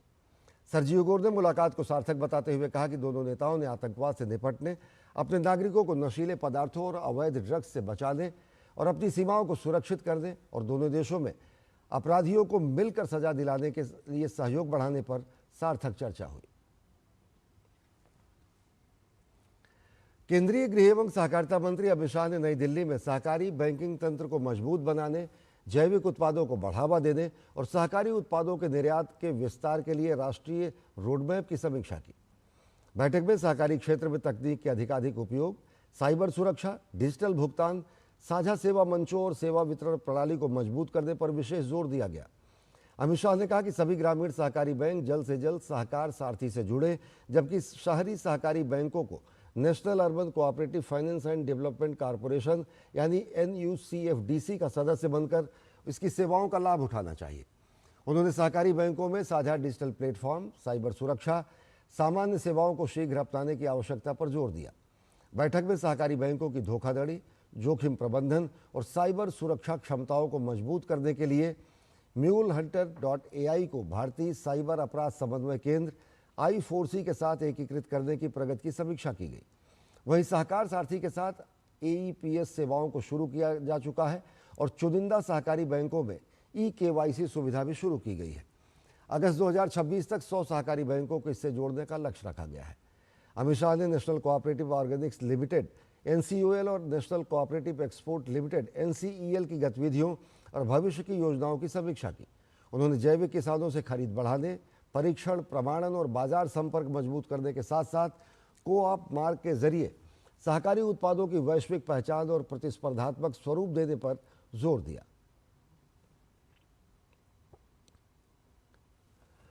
कोलकाता 21 जून को 12वें अंतर्राष्ट्रीय योग दिवस के समारोह की मेजबानी करेगा। यह भव्य आयोजन रेड रोड पर सुबह 5 बजे शुरू होगा। इसमें प्रधानमंत्री नरेंद्र मोदी कॉमन योग प्रोटोकॉल का नेतृत्व करेंगे और हजारों लोग इस सामूहिक योग में हिस्सा लेंगे। इससे पहले नबन्ना सभागार में आयोजित प्रेस कॉन्फ्रेंस में कार्यक्रम की तैयारियों, सुरक्षा व्यवस्था और जन भागीदारी पर विस्तार से जानकारी दी गई। इस मौके पर योग के बढ़ते महत्व और इसे जन जन तक पहुंचाने के प्रयासों पर भी जोर दिया गया। केंद्रीय आयुष राज्य मंत्री प्रताप राव जाधव ने कहा कि योग अब केवल एक दिन का आयोजन भर नहीं है, बल्कि वैश्विक जन आंदोलन बन चुका है। कार्यक्रम की इस वर्ष की थीम स्वस्थ वृद्धावस्था के लिए योग रखी गई है और इसके तहत लोगों को शारीरिक और मानसिक स्वास्थ्य के लिए योग अपनाने के लिए प्रेरित किया जा रहा है। कोलकाता और पश्चिम बंगाल में योग से जुड़े कई कार्यक्रम पहले से ही चल रहे हैं, जिनमें स्कूलों, दफ्तरों, पुलिस बल और वरिष्ठ नागरिकों के लिए विशेष सत्र शामिल है। इसके साथ ही शहर में सांस्कृतिक कार्यक्रम, योग प्रदर्शन, जन जागरूकता गतिविधियों का आयोजन किया जा रहा है, जिससे इस आयोजन को एक बड़े उत्सव का स्वरूप दिया जा सके। गुरुवार से दिल्ली में एक विशाल जन कल्याण शिविर का आयोजन किया गया है। 20 जून तक चलने वाले इस 3 दिवसीय शिविर में भारत सरकार और केंद्र सरकार की विभिन्न कल्याणकारी योजनाओं का सीधा लाभ उठाया जा सकता है। देखिए हमारे संवाददाता गिरीश रिशाना की खास रिपोर्ट। विकास के, विश्वास के और जन कल्याण के 12 साल। जी हां, दिल्ली सरकार आम नागरिकों को सरकारी सेवाएं उनके घर के निकट और सरल तरीके से उपलब्ध कराने के लिए 18 जून से 20 जून तक राजधानी के 42 स्थानों पर व्यापक जन कल्याण शिविरों का आयोजन कर रही है। इन शिविरों में केंद्र सरकार और दिल्ली सरकार की विभिन्न जन कल्याणकारी योजनाओं और सेवाओं को एक ही मंच पर उपलब्ध कराया जा रहा है, जिससे लोगों को अलग अलग कार्यालयों के चक्कर नहीं लगाने पड़ेंगे। देश के नागरिकों को सशक्त बनाने के संकल्प के साथ पूर्वी दिल्ली में भी इन शिविरों का आयोजन किया गया। केंद्रीय सड़क परिवहन और राजमार्ग राज्य मंत्री और भाजपा के दिल्ली प्रदेश अध्यक्ष हर्ष मल्होत्रा ने भी सर्वोदय कन्या विद्यालय विश्वास नगर में एक शिविर का उद्घाटन किया। दिल्ली सरकार की और केंद्र सरकार की जो जनता से संबंधित योजनाएं हैं, ऐसे शिविर, जन कल्याण के शिविर जो कि 3 दिन तक चलेंगे, उसमें हमारा भारतीय जनता पार्टी का संगठन, दिल्ली सरकार के ऑफिसर्स, कर्मचारी मिलके और जनता के बीच में पहुंच के हमारे भारतीय जनता पार्टी के कार्यकर्ता उनको इन योजनाओं के बारे में जागरूक करेंगे। इस शिविर की सबसे बड़ी खासियत ये है कि एक ही छत के नीचे यहाँ सभी सुविधाएं मिलती हैं। यहाँ नए आधार पंजीकरण, प्रधानमंत्री स्वनिधि योजना, राशन कार्ड, पिन कार्ड और ई श्रम कार्ड बनवाने की ऑन द स्पॉट व्यवस्था की गई है। साथ ही लोग अपना जनधन खाता भी खुलवा सकते हैं। इसके अलावा प्रधानमंत्री सूर्य घर योजना के तहत और सौर ऊर्जा संबंधी जानकारी और लाभ प्राप्त करने की सुविधा भी प्रदान की जाएगी। हम हर सब डिवीजन में जाके जो समुदाय केंद्र होते हैं, स्कूल होते हैं, वहाँ पे जन कल्याण शिविर लगा रहे हैं, जिससे सारी जो स्कीम्स हैं वो एक ही जगह सभी लोगों को मिल जाएं। लोग यहाँ आ सकते हैं, हर स्कीम के बारे में देखिए, हर डिपार्टमेंट ने अपनी स्टॉल लगा रखी है, क्या क्या उनकी स्कीम्स हैं। अगर उस स्कीम में कोई रजिस्ट्रेशन हो रहा है और वो एलिजिबल हैं उसके लिए, तो वो उसी समय उसका रजिस्ट्रेशन भी करा सकते हैं। और कुछ स्कीम्स जैसे हमारा पिन कार्ड है, राशन कार्ड है, उसका रजिस्ट्रेशन ऑन द स्पॉट हो रहा है। सभी संबंधित विभागों को इन शिविरों में भाग लेने और मौके पर ही अधिकतम मामलों का निस्तारण करने के निर्देश दिए गए हैं। अधिकांश शिविर विद्यालय परिसर में लगाए जा रहे हैं ताकि नागरिकों को सुविधाजनक और सुलभ स्थान उपलब्ध हो सके। शिविरों में आने वाले लोगों के बैठने, प्रतीक्षा करने और आवश्यक सहायता प्राप्त करने की भी समुचित व्यवस्था की गई है। सभी शिविर प्रतिदिन सुबह 10 बजे से शाम 5 बजे तक संचालित होंगे। इस तरह के जन कल्याण शिविरों का उद्देश्य शासन को जनता के द्वार तक पहुंचाना और नागरिकों की समस्याओं का जल्द समाधान सुनिश्चित करना है। दिल्ली सरकार की प्राथमिकता है कि पात्र नागरिकों को योजनाओं का लाभ समयबद्ध और पारदर्शी तरीके से मिल सके। कैमरामैन सन्नी काला के साथ गिरीश निशाना, डीडी न्यूज, दिल्ली। विकास और विरासत को साथ लेकर चलने की सोच के साथ पिछले 12 वर्षों में देश में सांस्कृतिक धरोहरों के संरक्षण और संवर्धन को नई गति मिली है। विरासत संरक्षण को पर्यटन, स्थानीय अर्थव्यवस्था, रोजगार और सांस्कृतिक कूटनीति से जोड़ते हुए इसे राष्ट्रीय विकास की मुख्यधारा में शामिल किया गया है।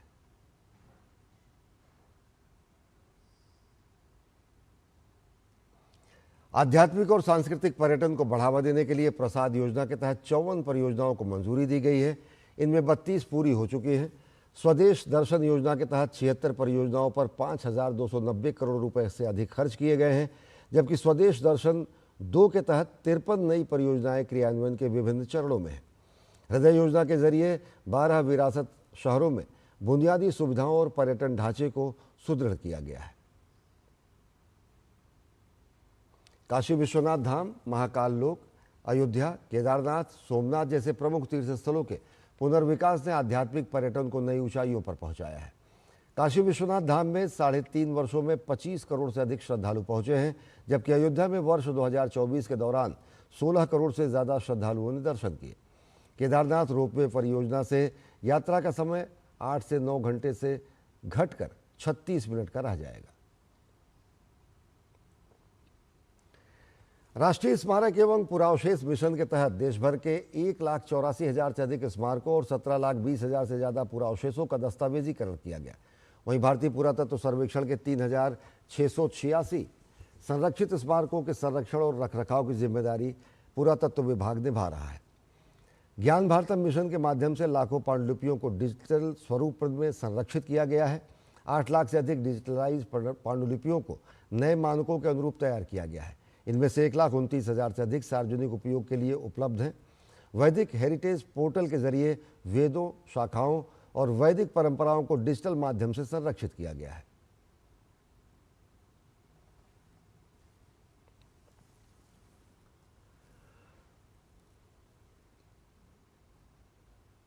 बीते 12 वर्षों में भारत ने अपनी सांस्कृतिक धरोहरों की वापसी के अभियान को नई मजबूती दी है। वर्ष 2014 के बाद से अब तक 653 प्राचीन कलाकृतियां और धार्मिक अवशेष विदेशों से वापस लाए गए हैं। इनमें भगवान बुद्ध के पिपरावा अवशेष, मां अन्नपूर्णा की प्रतिमा, राम और सीता तथा लक्ष्मण की कांस्य प्रतिमाएं प्रमुख हैं।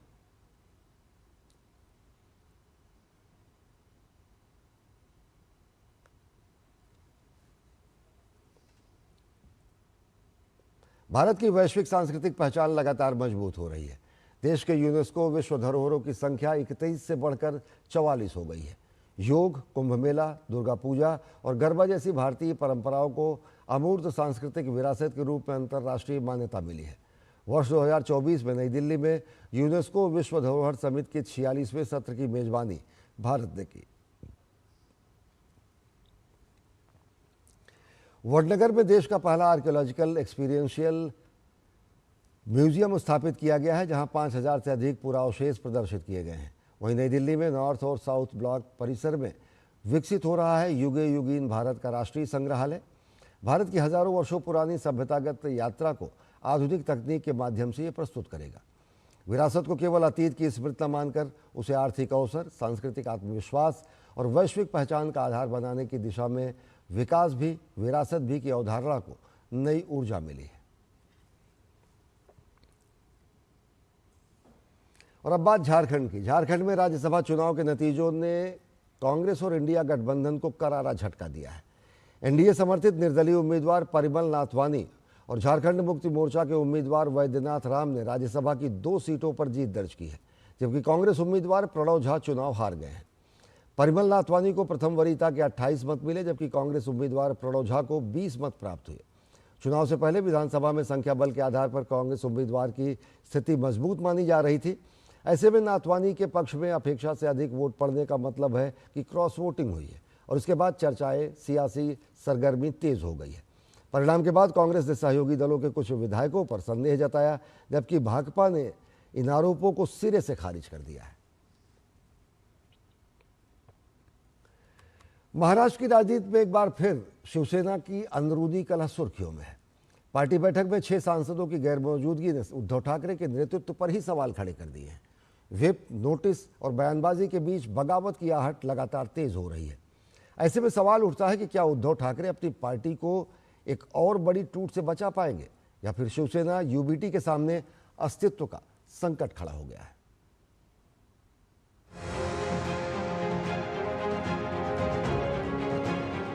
उद्धव ठाकरे की शिवसेना में टूट का खतरा अब और गहरा हो गया है। असंतुष्ट सांसदों के मनाने की बजाय पार्टी ने व्हिप का सहारा लिया तो उद्धव के करीबी संजय राउत गाली गलौज पर उतर आए। उद्धव गुट को लगा था कि व्हिप की धमकी और संजय राउत की आक्रामकता काम आ जाएगी, लेकिन हुआ वही जिसके कयास कल से ही लगाए जा रहे थे। शिवसेना यूबीटी की बैठक से सभी 6 बागी सांसदों ने दूरी बना ली, जिसने ये लगभग साफ कर दिया कि ऑपरेशन टाइगर ने शिवसेना उद्धव गुट को एक बार फिर टूट की कगार पर लाकर खड़ा कर दिया है।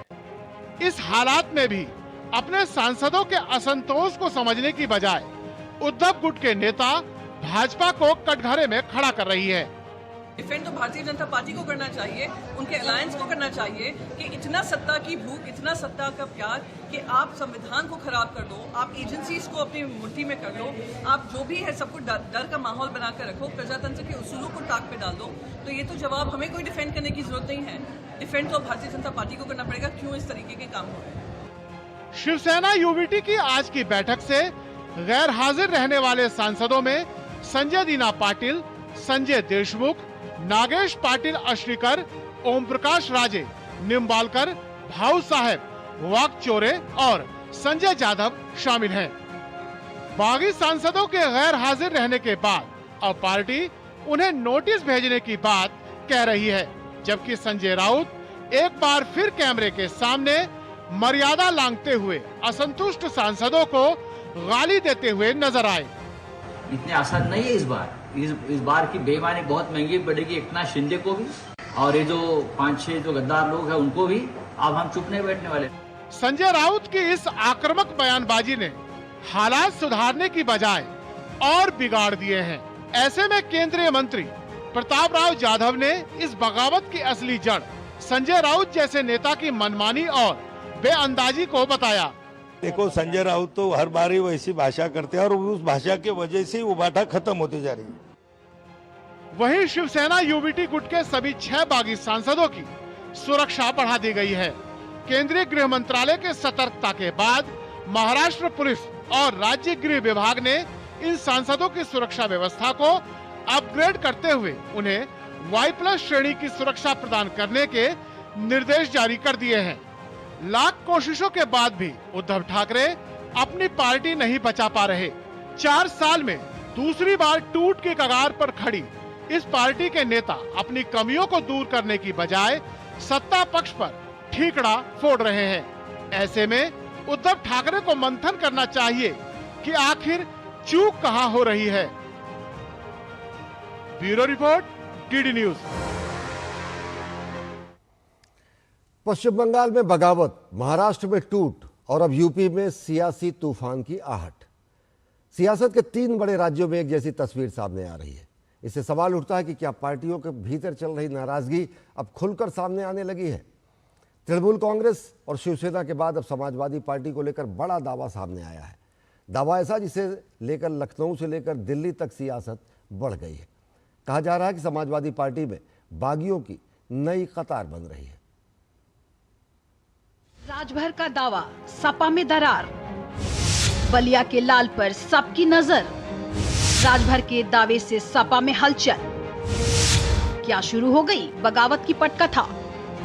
उत्तर प्रदेश की सियासत में अचानक एक नया सस्पेंस जुड़ गया है। समाजवादी पार्टी के अंदर टूट की चर्चा ने सियासी गलियारों का तापमान बढ़ा दिया है। यूपी सरकार के मंत्री और सुहेल देव भारतीय समाज पार्टी के अध्यक्ष ओम प्रकाश राजभर ने सोशल मीडिया पर समाजवादी पार्टी में बड़ी टूट का दावा करते हुए यहां तक कह दिया कि सपा के बागी सांसदों के गुट की अगुवाई बागी बलिया का लाल करेगा। इसके साथ ही सांसद बचाओ अभियान चलाने की सीख भी सपा प्रमुख अखिलेश यादव को दे डाली। सोशल मीडिया पर किए गए इस दावे के बाद उत्तर प्रदेश की राजनीति में भूचाल आ गया। ओपी राजभर ने ट्वीट किया कि सपा की बागी सांसदों के गुट का नेतृत्व उत्तर प्रदेश की बागी भूमिका एक लाल करेगा और करे भी क्यों ना। कल जिस तरह सपा कार्यालय में सम्मेलन के नाम पर ब्राह्मणों को तिरस्कृत किया गया, उससे बागी बलिया का लाल बहुत आहत है। आगे लिखा, अखिलेश बाबू ट्विटर ACPC वाली नेतागिरी छोड़ अब सांसद बचाओ अभियान शुरू कर दे। सिर्फ ओपी राजभर ही नहीं, उत्तर प्रदेश के डिप्टी सीएम केशव प्रसाद मौर्य ने भी समाजवादी पार्टी को लेकर बड़ा दावा करते हुए कहा कि सपा के 25-26 सांसद अभी टूटने को तैयार हैं। सपा में तो अभी 25-26 सांसद टूटने को तैयार बैठे, हम लोग तोड़ ही नहीं रहे हैं। हम लोग तो 27 में जानते हुए अपने आप ही टूट के चले जाएंगे। समाजवादी पार्टी का संचालन श्री अखिलेश यादव के गलियारे में नहीं चल। हालांकि समाजवादी पार्टी इसे बेबुनियाद और राजभर के दावों को झूठा बता रही है, लेकिन ओपी राजभर अपने दावों पर अड़े हुए हैं। पूर्वांचल के बहुत से ऐसे सांसद हैं जो दिल्ली संपर्क बनाए हुए हैं और कि हम आपकी पार्टी में आ रहे हैं, हम सत्ता के साथ रहना चाहते हैं, ऐसे तमाम लोग घूम रहे हैं। जो डर जाएगा वो अपना दल छोड़ के चला जाएगा। अगर बीजेपी से मुकाबला करना है तो बहादुर लोगों की टीम होनी चाहिए। भारतीय जनता पार्टी के लोग झूठ बोलते हैं और बीच बीच में षड्यंत्र भी करते रहते हैं, लेकिन देखिए समाजवादी पार्टी का कोई भी सांसद टूटेगा नहीं। ओपी राजभर जिसे बागी बलिया का लाल बता रहे हैं, वो बलिया से सपा सांसद सनातन पांडे हैं। ओपी राजभर ने दावा किया कि सपा कार्यालय में हुए एक कार्यक्रम में ब्राह्मणों की कथित उपेक्षा से नाराजगी बढ़ी और यही नाराजगी अब बगावत की वजह बन सकती है। हालांकि इस दावे को सनातन पांडे ने सिरे से नकार खुद को खाँटी समाजवादी बताया। मेरे पूरे शरीर में समाजवाद भरा हुआ है।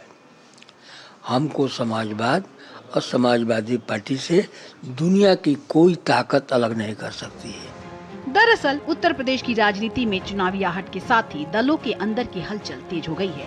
एक तरफ विपक्षी दल एकजुटता का दावा कर रहे हैं, तो वहीं दूसरी तरफ विरोधी दल टूट के दावे कर रहे हैं। अब देखना होगा राजभर का दावा सिर्फ सियासी बयान साबित होता है या फिर सच में बलिया की धरती से बगावत की चिंगारी निकलती है। Bureau report, DD news.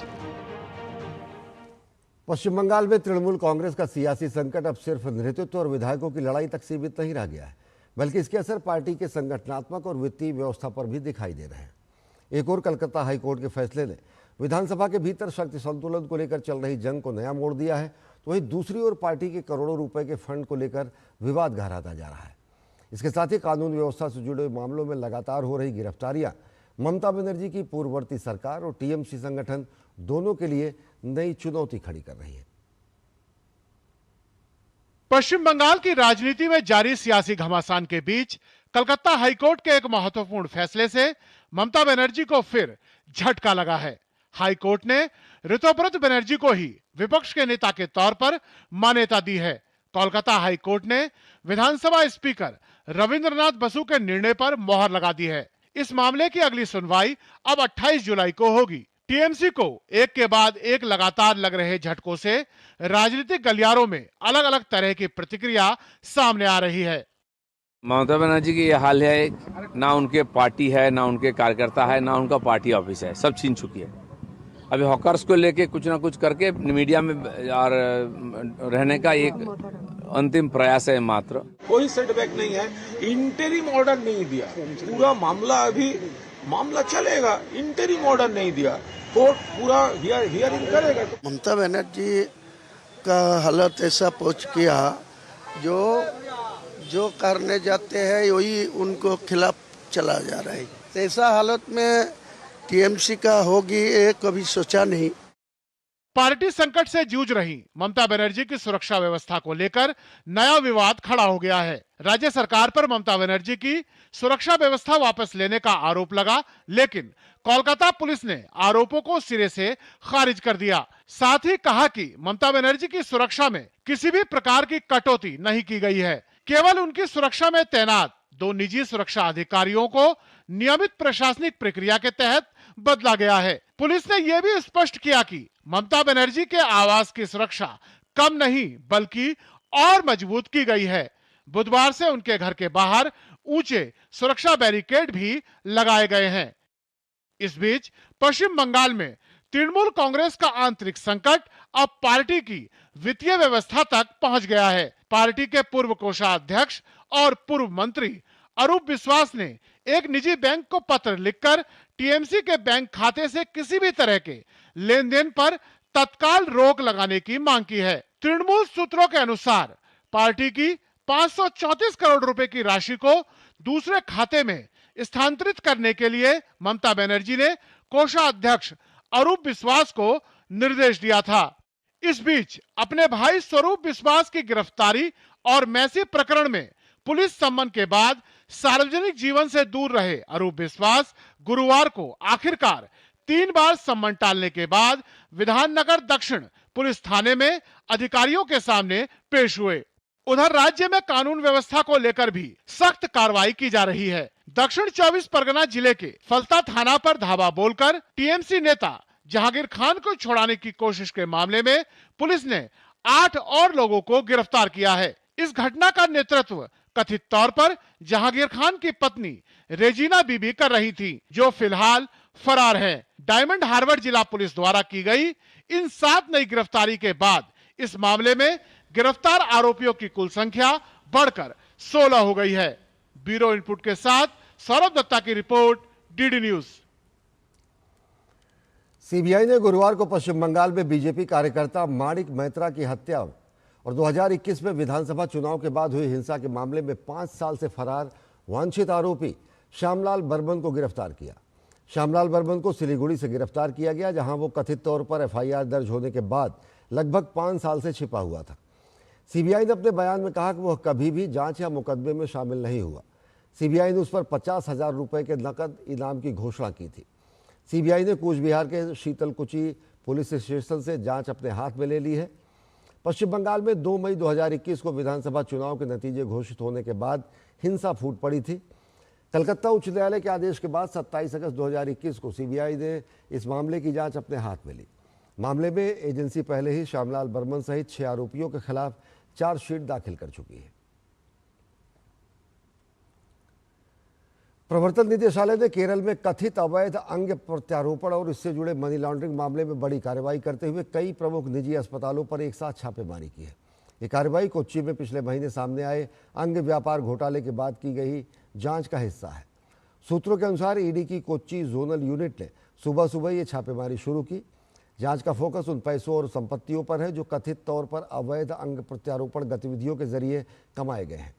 यह मामला मुख्य आरोपी मोहम्मद नजीब कलात्रा से जुड़ा हुआ बताया जाता है, जो कासरकोट का निवासी है। जांच एजेंसियों को संदेह है कि इस पूरे नेटवर्क में कुछ और अस्पताल के स्टाफ भी शामिल हो सकते हैं, जिससे अवैध ट्रांसप्लांट की प्रक्रिया संभव हो सकती है। छापेमारी के दौरान एर्नाकुलम, तिरुवनंतपुरम, कोल्लम और कोट्टयम जिलों के कई मल्टी स्पेशलिटी अस्पतालों को जांच दायरे में लिया गया है। अधिकारियों ने ट्रांसप्लांट रिकॉर्ड, मेडिकल दस्तावेज और संबंधित फाइलों की गहन जांच शुरू कर दी है। ये कार्रवाई केरल पुलिस को शुरुआती जांच के बाद आई है, जिसमें एक ऐसे ऑर्गन ट्रैफिकिंग नेटवर्क का खुलासा हुआ जो कथित तौर पर गरीब और आर्थिक रूप से कमजोर लोगों को निशाना बनाकर अवैध अंग प्रत्यारोपण को अंजाम देता था। अब ईडी इस पूरे मामले में अवैध कमाई के स्रोत और इसके इस्तेमाल की कड़ियों को जोड़ने में जुटी हुई है।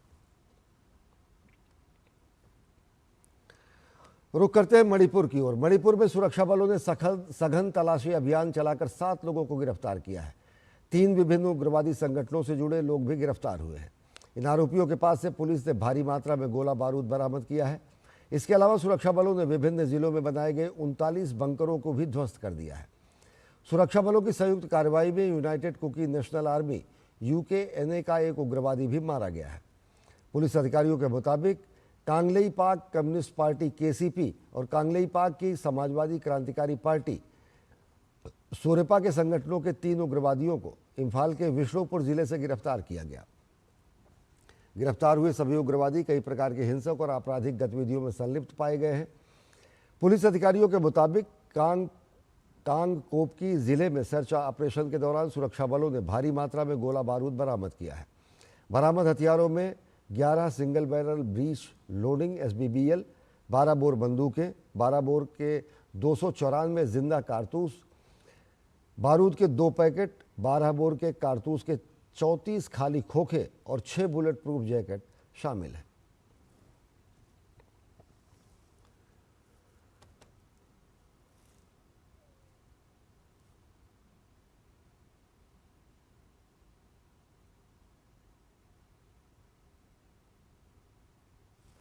केंद्रीय शिक्षा मंत्री धर्मेंद्र प्रधान ने आगामी नीट UG पुनर्परीक्षा की तैयारियों की समीक्षा के लिए उच्च स्तरीय बैठक की अध्यक्षता की। पुनर्परीक्षा 21 जून को आयोजित होनी है। बैठक में शिक्षा मंत्रालय, विभिन्न राज्य सरकारें, राष्ट्रीय परीक्षा एजेंसी और देश भर के उच्च शिक्षण संस्थानों के वरिष्ठ अधिकारी शामिल हुए। बैठक में शिक्षा सचिव संजय कुमार, उच्च शिक्षा विभाग के सचिव विनीत जोशी और NTA के महानिदेशक अभिषेक सिंह भी मौजूद रहे। सभी अधिकारियों ने परीक्षा की तैयारियों, सुरक्षा व्यवस्था और लॉजिस्टिक्स पर विस्तृत चर्चा की। केंद्रीय मंत्री धर्मेंद्र प्रधान ने परीक्षा प्रक्रिया में पारदर्शिता, निष्पक्षता और दक्षता के उच्चतम मानकों को बनाए रखने पर जोर दिया। उन्होंने संबंधित एजेंसियों को सतर्क रहने और ये सुनिश्चित करने का निर्देश दिया कि परीक्षा पूरी तरह शांतिपूर्ण और निष्पक्ष तरीके से संपन्न हो। उन्होंने कहा कि मंत्रालय द्वारा नियुक्त अधिकारी सभी राज्यों में जाकर परीक्षा संबंधी गतिविधियों का समन्वय करेंगे और DG NTA के नेतृत्व वाले कमांड सेंटर को रिपोर्ट देंगे। छात्रों को परीक्षा के दौरान किसी प्रकार की असुविधा न हो, इसके लिए आवश्यक सुविधाएं जैसे बैठने की व्यवस्था, पेयजल की व्यवस्था सुनिश्चित की जाएगी। NTA महानिदेशक अभिषेक सिंह ने बताया कि जिला प्रशासन, पुलिस और खुफिया एजेंसियों के साथ मिलकर परीक्षा की सुरक्षा और सुचारू संचालन सुनिश्चित किया जा रहा है। बैठक में परीक्षा तैयारियों, सुरक्षा प्रोटोकॉल, शिकायत निवारण तंत्र और दिशा निर्देशों के अनुपालन जैसे अनेक महत्वपूर्ण पहलुओं पर विस्तार से चर्चा हुई। देश भर से जुड़े 222 प्रतिभागियों ने वर्चुअल और भौतिक दोनों माध्यमों से बैठक में हिस्सा लिया और परीक्षा को सफलतापूर्वक आयोजित करने के लिए पूर्ण सहयोग का आश्वासन दिया। दिल्ली का एम्स दुनिया की बेहतरीन यूनिवर्सिटीज में शामिल है। यह हमारे लिए गर्व का विषय है। हम आपको बता दें कि QS वर्ल्ड यूनिवर्सिटी रैंकिंग में एम्स को 105वां स्थान दिया गया है। इस तरह से यह दुनिया की बेहतरीन यूनिवर्सिटीज़ में शामिल हो गया है। एम्स में मरीजों की देखभाल, मेडिकल शिक्षा, ट्रेनिंग व क्लिनिकल रिसर्च उच्च दर्जे का है, जिससे राष्ट्रीय स्वास्थ्य के कई कार्यक्रमों को मदद भी मिलती है। इस तरह से डायग्नोस्टिक किट और एसेज में नई खोज, AI और डिजिटल टेक्नोलॉजी को अपनाने और बेहतर गवर्नेंस के प्रति मजबूत प्रतिबद्धता के साथ एम्स दिल्ली भारत और दुनिया के लिए हेल्थ केयर के भविष्य को नया आकार दे रहा है। केंद्रीय स्वास्थ्य मंत्री जेपी नड्डा ने मानसून से पहले डेंगू और मलेरिया की तैयारियों को लेकर उच्च स्तरीय समीक्षा बैठक की। बैठक में देश भर में इन मच्छर जनित बीमारियों से निपटने की तैयारियों का आकलन किया गया। उन्होंने राज्यों और स्वास्थ्य संस्थानों को अपनी तैयारियों और प्रतिक्रिया तंत्र को मजबूत करने का निर्देश दिया। साथ ही रोकथाम, निगरानी, निदान और उपचार प्रोटोकॉल का सख्ती से पालन सुनिश्चित करने पर जोर दिया गया। स्वास्थ्य मंत्री ने लोगों को जागरूक करने के लिए जन जागरूकता अभियानों को तेज करने पर जोर दिया ताकि डेंगू और मलेरिया के मामलों को प्रभावी ढंग से रोका जा सके। आपसी सहमति और घर घर तक न्याय के विजन को आगे बढ़ाने के लिए सुप्रीम कोर्ट द्वारा मध्यस्थता और विवादों के सौहार्दपूर्ण समाधान के लिए 21 अप्रैल से शुरू किया गया देशव्यापी कार्यक्रम समाधान समारोह 21, 22 और 23 अगस्त 2026 को एक विशेष लोक अदालत के आयोजन के साथ समाप्त होगा। इसी क्रम में ओडिशा राज्य कानूनी सेवा प्राधिकरण ने समाधान समारोह जागरूकता शिविर का आयोजन किया। इस आयोजन का उद्देश्य सुप्रीम कोर्ट में लंबित विवादों के आसान समाधान के तरीकों के बारे में जानकारी देना था। इस प्रोग्राम में कई जजों और सेवा प्राधिकरण के प्रमुखों ने हिस्सा लिया। उन्होंने अपने संबोधन में सुप्रीम कोर्ट में लंबित विवादों जैसे वैवाहिक विवाद, दुर्घटना दावा मामले, चेक बाउंस के मामले, भूमि अधिग्रहण विवाद, आपराधिक मामले, श्रम कानून विवाद के सौहार्दपूर्ण समाधान पर विशेष जोर दिया। Yamuna expressway industrial development authority ने अपनी बहुप्रतीक्षित रेजिडेंशियल प्लॉट स्कीम 2026 के लिए ड्रॉ का आयोजन किया और इस स्कीम के तहत 973 आवासीय भूखंडों के लिए लगभग 1 लाख से अधिक ज़्यादा लोगों ने आवेदन किया। ड्रॉ की प्रक्रिया ग्रेटर नोएडा स्थित इंडिया एक्सपो सेंटर मार्ट में संपन्न हुई। इस अवसर पर यमुना अथॉरिटी के CEO राकेश कुमार सिंह ने कहा कि भविष्य में भी इस तरह की योजनाएं आती रहेंगी। 973 जो प्लाट्स थे उनका ड्रॉ आज हुआ है और आगे हमारी जो माननीय मुख्यमंत्री जी ने निर्देश दिए थे कि जो अपेक्षाकृत गरीब लोग हैं उनके लिए भी हमें जो है इस तरह की चीज़ें करनी चाहिए। तो उस संबंध में हम लोग लगभग अभी 40,000 वर्ग मीटर के 4,000 प्लाट आगामी कुछ महीनों में ही हम एक स्कीम लेकर के आएंगे। साथ ही हमारा सेक्टर 5 में एक अन्य आवासीय स्कीम भी प्रस्तावित है जिसमें हम एक अन्य प्लॉट्स की स्कीम लेकर के आएंगे। साथ ही मैं बताना चाहूँगा कि ग्रुप हाउसिंग प्लॉट्स के माध्यम से जो प्राइवेट बिल्डर स्कीम है उसके माध्यम से भी लोगों को आवासीय सुविधा उपलब्ध कराने की व्यवस्था ईडा में है। राष्ट्रपति द्रौपदी मुर्मू ने मध्य प्रदेश के विश्व प्रसिद्ध ओंकारेश्वर ज्योतिर्लिंग में भगवान शिव की आराधना की। मध्य प्रदेश के 5 दिवसीय दौरे पर ओंकारेश्वर पहुंची राष्ट्रपति का स्वागत राज्यपाल और स्थानीय जनप्रतिनिधियों ने किया। उन्होंने ओंकारेश्वर मंदिर के साथ साथ ममलेश्वर मंदिर में भी पूजा अर्चना की और देशवासियों के सुख, समृद्धि और कल्याण की कामना की। इस दौरान राष्ट्रपति के आगमन को लेकर पूरे क्षेत्र में सुरक्षा के पुख्ता इंतजाम किए गए थे। राष्ट्रपति द्रौपदी मुर्मू ने मध्य प्रदेश के बैतूल में प्रजापिता ब्रह्मकुमारी ईश्वरीय विश्वविद्यालय द्वारा आध्यात्मिक जागृति जनजातीय समाज का सशक्तिकरण विषय पर आयोजित कार्यक्रम में हिस्सा लिया। राष्ट्रपति ने जनजातीय समुदाय के सशक्तिकरण के लक्ष्य को समर्पित इस कार्यक्रम में अपनी खुशी जाहिर की। उन्होंने कहा कि आदिवासी समाज में कूट कूट कर आध्यात्मिकता भरी है और राज्य की सरकार ने आदिवासी समाज के सशक्तिकरण के लिए अनेक योजनाएं भी बनाई हैं। ये आध्यात्मिकता से आदिवासी समाज भरपूर है। फुट फुट का उनके मन में आध्यात्मिकता भरे हुए है। राज्य की सरकार को भी मैं धन्यवाद देना चाहती हूँ। उनके लिए विशेष रूप से बहुत सारी योजनाएं बना रहे हैं। जो आदिवासी भाई बहन ने खेती बहुत सुंदर करते हैं, आज फिर उसी दिशा में हम लौट रहे हैं। प्राकृतिक खेती करना शरीर के लिए अच्छा होता है। शरीर केवल नहीं, शरीर, मन, आध्यात्मिकता हर दिशा के लिए अच्छा होता है। उपराष्ट्रपति सीपी राधाकृष्णन शुक्रवार को लद्दाख के 3 दिवसीय दौरे पर रहेंगे। उपराष्ट्रपति 20 जून को वाइब्रेंट विलेज लुकुंग जाएंगे, जहां वे स्थानीय स्वयं सहायता समूहों से बातचीत करेंगे और वाइब्रेंट विलेज प्रोग्राम के तहत सीमावर्ती इलाके में चल रहे विकास कार्यों की समीक्षा करेंगे। उपराष्ट्रपति वहां वॉर मेमोरियल पर श्रद्धांजलि अर्पित करेंगे और 21 जून को लेह में अंतर्राष्ट्रीय योग दिवस समारोह में शामिल होंगे।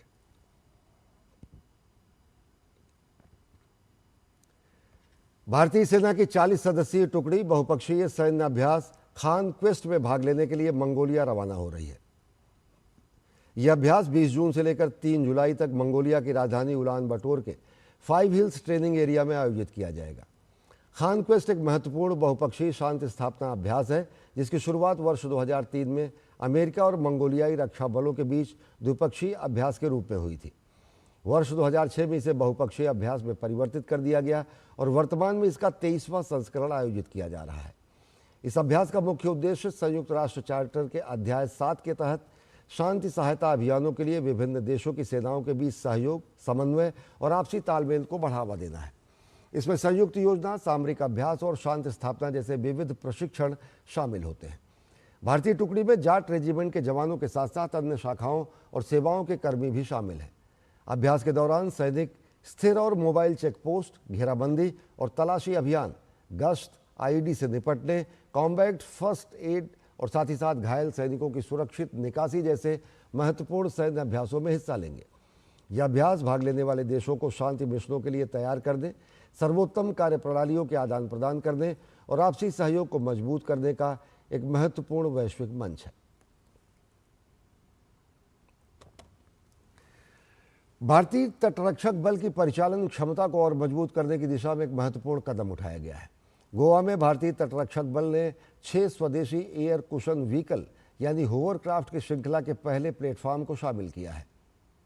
इन होवरक्राफ्ट का निर्माण भारतीय company Chowgule and Company Private Limited कर रही है।